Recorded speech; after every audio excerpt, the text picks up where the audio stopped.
Hotel management, aviation, film school തുടങ്ങിയവയിൽ വിവിധ കോഴ്സുകളിൽ അഡ്മിഷൻ ആരംഭിച്ചിരിക്കുന്നു. ഉറപ്പായ പ്ലേസ്മെന്റ് ഉള്ള ഹോട്ടൽ മാനേജ്മെന്റ് കോഴ്സുകളുമായി Chavara institute, cookery, bakery, degree, diploma കോഴ്സുകളിൽ അഡ്മിഷൻ ആരംഭിച്ചിരിക്കുന്നു. ഇനി 100% പ്ലേസ്മെന്റ് സപ്പോർട്ടോടുകൂടി ഡിഗ്രി, ഡിപ്ലോമ, ഏവിയേഷൻ കോഴ്സുകൾ പഠിക്കാം. ഉയർന്ന ശമ്പളത്തിൽ പറക്കാം.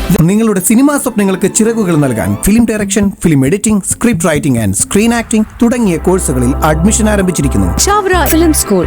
സോസ വാർഷിക പൊതുയോഗവും അനുമോദന സമ്മേളനവും നടന്നു. Pallippuram saint Mary's high school old students association വാർഷികാഘോഷവും അനുമോദന സമ്മേളനവും നടത്തി. വാർഷിക പൊതുയോഗത്തിന് ശേഷം നടന്ന അനുമോദന സമ്മേളനത്തിൽ പ്രസിഡന്റ് സേവി താരിപ്പള്ളി അധ്യക്ഷത വെച്ചു. മുൻ എംപി ഡോക്ടർ സെബാസ്റ്റ്യൻ പോൾ ഉദ്ഘാടനം ചെയ്തു.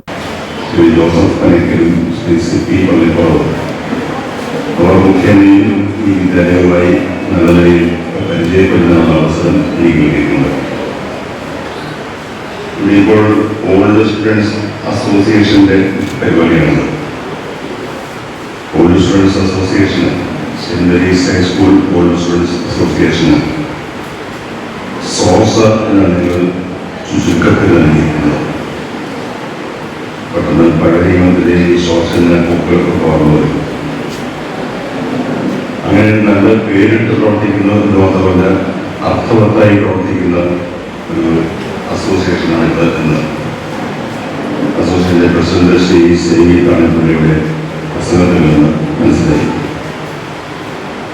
ധാരാളം കുട്ടികൾ പഠിച്ചു പോകുന്നു.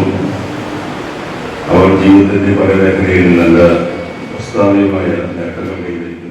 Munambam police station SI TR Gils മുഖ്യപ്രഭാഷണം നടത്തി. Pallippuram panchayat president Ramani Ajayan, CP Pallippuram Joseph Panakkal, ward member Alexander Ranson, PTA vice president KN Murugan, പ്രധാന അധ്യാപകൻ സേവ്യർ പുതുശ്ശേരി, സുനിൽ ചൂതംപറമ്പിൽ എന്നിവർ സംസാരിച്ചു. പൂർവ്വ വിദ്യാർത്ഥികളായ ഡോക്ടർ ജോസഫ് ഡലിനെയും ഡോക്ടർ അബ്ദുൽ കരീമിനെയും വിദ്യാലയത്തിൽ നിന്നും ഫുൾ A+ഉം 9 A+ഉം കരസ്ഥമാക്കിയ വിദ്യാർത്ഥികളെയും വിജയം കൈവരിച്ച എല്ലാ വിദ്യാർത്ഥികളെയും സമ്മാനങ്ങൾ നൽകി ആദരിച്ചു. വിദ്യാലയത്തിന്റെ പ്രധാന അധ്യാപകരെയും ഹൈസ്കൂൾ അധ്യാപകരെയും വേദിയിൽ ആദരിച്ചു. തുടർന്ന് പൂർവ്വ വിദ്യാർത്ഥിയായ ഡോക്ടർ അബ്ദുൽ കരീമിന്റെ മാജിക് ഷോയും പൂർവ്വ വിദ്യാർത്ഥികളുടെ വിവിധ കലാപരിപാടികളും ഉണ്ടായിരുന്നു. സ്നേഹവിരുന്നും നടത്തി. News bureau, Vypin.